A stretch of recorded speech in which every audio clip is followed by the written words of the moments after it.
Hello everyone. जैसा कि आज का जो हमारा सेशन होगा वो यूपी ट्रिपल एस सी पेट के दृष्टिकोण से बहुत ही महत्वपूर्ण टॉपिक होगा। आज हम कवर करेंगे एक बहुत ही महत्वपूर्ण टॉपिक जिसे हम कहते हैं पुनर्जागरण। और पुनर्जागरण के अंतर्गत आज हम जो है 15+ क्वेश्चनों को जो आज हम सॉल्व करेंगे। छोटा सा सेशन होगा लेकिन बहुत महत्वपूर्ण सेशन है और इसको ज़रूर जो है आप तैयार कर लीजिएगा, क्योंकि आप जानते हैं कि ये विश्व के इतिहास से चैप्टर जो है टॉपिक है और ये बहुत ज़्यादा पूछता है और बच्चों को ये सब तैयार नहीं रहता, ठीक है ना। इसमें जो है काफ़ी नंबर लॉस हो जाते हैं। तो चलिए शुरू करते हैं, लेकिन उससे पहले यदि आपने अभी तक स्टडी CBL क्लासेस साथ ही साथ जो है लीगल 24 अड्डा को सब्सक्राइब नहीं किया है तो दोनों चैनलों को तुरंत सब्सक्राइब कर लें, वीडियो को लाइक कर दें और अपने दोस्तों तक तुरंत इसे शेयर कर दें। तो चैनल को सब्सक्राइब करना बिल्कुल मत भूलिएगा, क्योंकि सब्सक्राइब करने का कोई भी चार्ज नहीं लगता है और सारे प्लेटफॉर्म पर वीडियो को जरूर शेयर कर दीजिएगा। चलिए क्वेश्चन नंबर 1 है, थोड़ा हम जूम कर देते हैं। यूरोप में पुनर्जागरण का प्रारंभ सर्वप्रथम किस देश में हुआ? यूरोप में पुनर्जागरण का प्रारंभ सर्वप्रथम किस देश में हुआ? जो यूरोप था उसमें पुनर्जागरण का, जैसे हमारा एशिया उसी प्रकार से यूरोप है, तो ये महाद्वीप, तो उसमें सर्वप्रथम पुनर्जागरण किस देश में जो है प्रारंभ हुआ? तो आपके 4 ऑप्शन हैं, जो जिसका आंसर आपको आ रहा है आप कमेंट बॉक्स में भी लिखकर बता सकते हैं, ठीक है ना। आपका ऑप्शन अमेरिका, इटली, फ्रांस और इंग्लैंड। यूरोप में पुनर्जागरण का प्रारंभ सर्वप्रथम किस देश में हुआ था? तो ये हुआ था इटली में। कहाँ पर हुआ था? इटली में। आपका ऑप्शन नंबर राइट भी राइट है, ऑप्शन नंबर भी आपका राइट है। क्वेश्चन नंबर 2 है, पृथ्वी सूर्य के चारों ओर घूमती है, यह कथन किसका है? पृथ्वी सूर्य के चारों ओर घूमती है, यह कथन किसका है? कोपरनिकस का, केपलर का, या फिर जो है न्यूटन का, या गैलीलियो का? तो पृथ्वी सूर्य के चारों ओर घूमती है, यह जो कथन था, यह कथन था कोपरनिकस का। किसका कथन था? कोपरनिकस का। पृथ्वी सूर्य के चारों ओर घूमती है, यह कथन कोपरनिकस का था, ठीक है। उसके बाद नेक्स्ट क्वेश्चन की तरफ आ जाते हैं। अगला क्वेश्चन है, टॉमस मूर द्वारा लिखी गई पुस्तक का नाम। वीडियो पसंद आए तो लाइक कर दीजिएगा। टॉमस मूर द्वारा लिखी गई पुस्तक का नाम क्या था? तो टॉमस मूर द्वारा लिखी गई पुस्तक का नाम था, ध्यान से देखिएगा, टॉमस मूर ने जिस पुस्तक को लिखा था उस पुस्तक का नाम था यूटोपिया। क्या नाम था? यूटोपिया। टॉमस मूर द्वारा लिखी गई पुस्तक का नाम क्या था? यूटोपिया था। आगे है सबसे महत्वपूर्ण क्वेश्चन जो बार बार लगभग सभी प्रकार के कॉम्पिटिटिव एग्जाम में पूछता है, वो है डिवाइन कॉमेडी। हाँ, और ये क्लास 10th वाले भी देख सकते हैं, क्योंकि ये पुनर्जागरण चैप्टर जो है उन्हीं में है, ठीक है।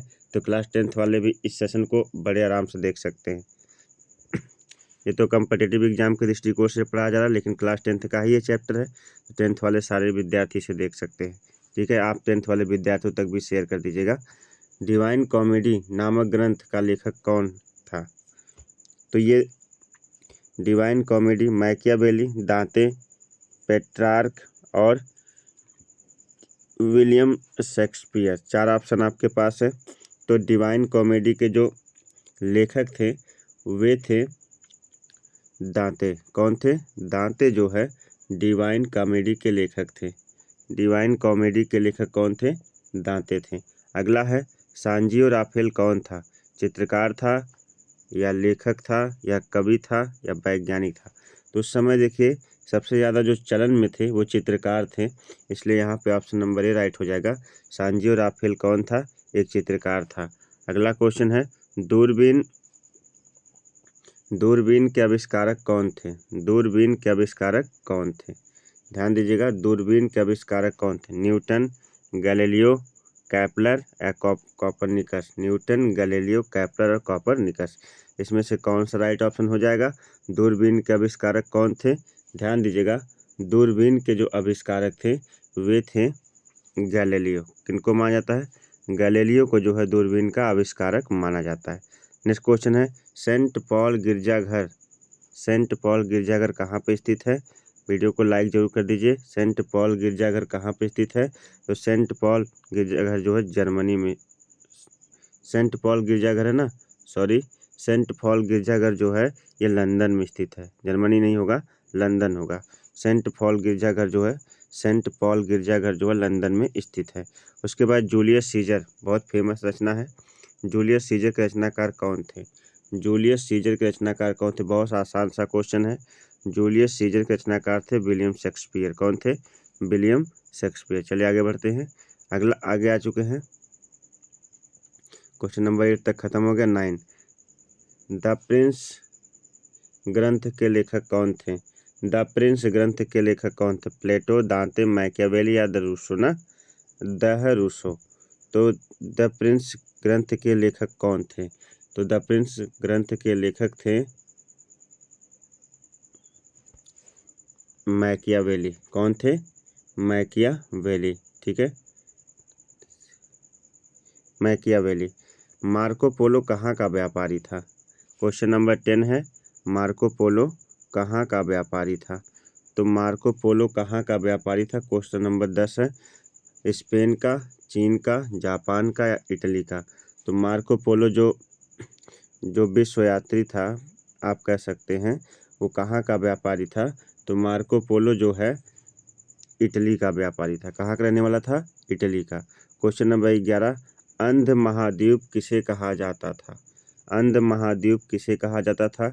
ऑस्ट्रेलिया को, अफ्रीका को, अमेरिका को या एशिया को कहा जाता था? अंध महाद्वीप कहा जाता था किसे? अंध महाद्वीप जो है अफ्रीका को कहा जाता था। किसे कहा था?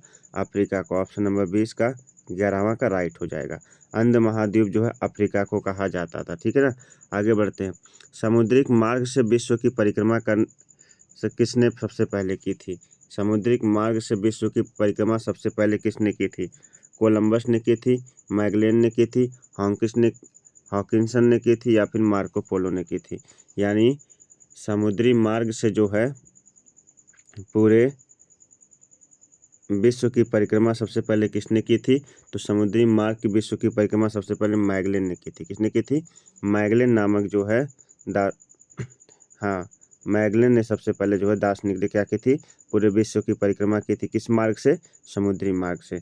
आइए क्वेश्चन नंबर 13 पे आते हैं। गुरुत्वाकर्षण के सिद्धांत का प्रतिपादक कौन था?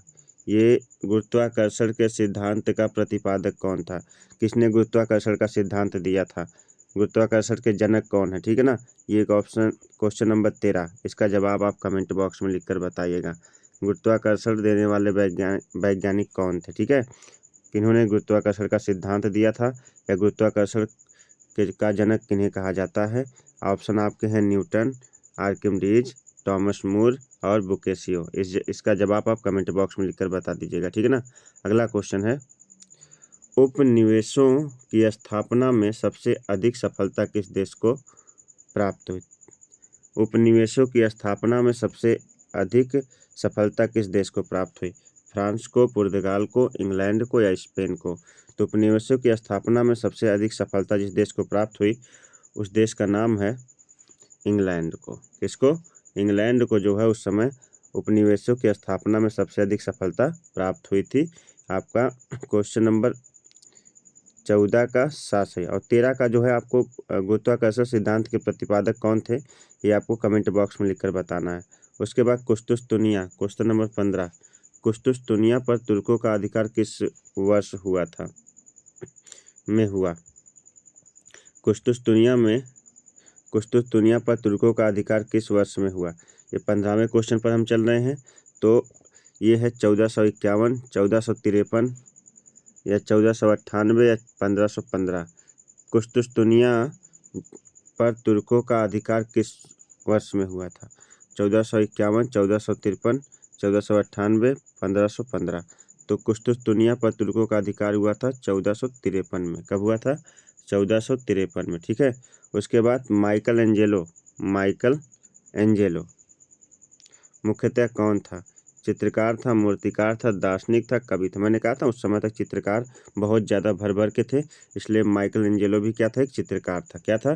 चित्रकार था, ठीक है। क्वेश्चन नंबर 17 बहुत फेमस क्वेश्चन है और ये भी बार बार पूछा जाता है, ठीक है। तो ये है लियोनार्डो दा विंची। क्या क्वेश्चन? लियोनार्दो दा विंची था एक क्या था? चित्रकार था, मूर्तिकार था, लेखक था या दार्शनिक था? लियोनार्दो दा विंची, क्योंकि चित्रकारों का समय था वह ना, इसलिए लियोनार्दो दा विंची भी एक प्रकार का क्या था? चित्रकार था। लियोनार्दो दा विंची क्या था? चित्रकार था। कौन था लियोनार्दो दा विंची? एक चित्रकार था। ठीक है, उसके बाद क्वेश्चन नंबर नेक्स्ट है, 18 क्वेश्चन पे आ चुके हैं। यूटोपिया के रचनाकार कौन थे? फेमस क्वेश्चन, यूटोपिया के रचनाकार कौन थे? शायद अभी आया भी था। यूटोपिया के रचनाकार कौन थे? तो ये थे Karl Marx, Machiavelli, Thomas More या शेक्सपियर। टॉमस मूर जो है क्या थे? ये यूटोपिया के रचनाकार थे, टॉमस मूर। क्वेश्चन नंबर 19 पे आते हैं। 19 का स्पेन, बी ब्रिटेन, सा चीन और रूस। क्या क्वेश्चन है? कोलंबस किस देश का निवासी था? कोलंबस किस देश का निवासी था? स्पेन का, ब्रिटेन का, चीन का या रूस का? तो कोलंबस जो स्पेन देश का रहने वाला था। किस देश का?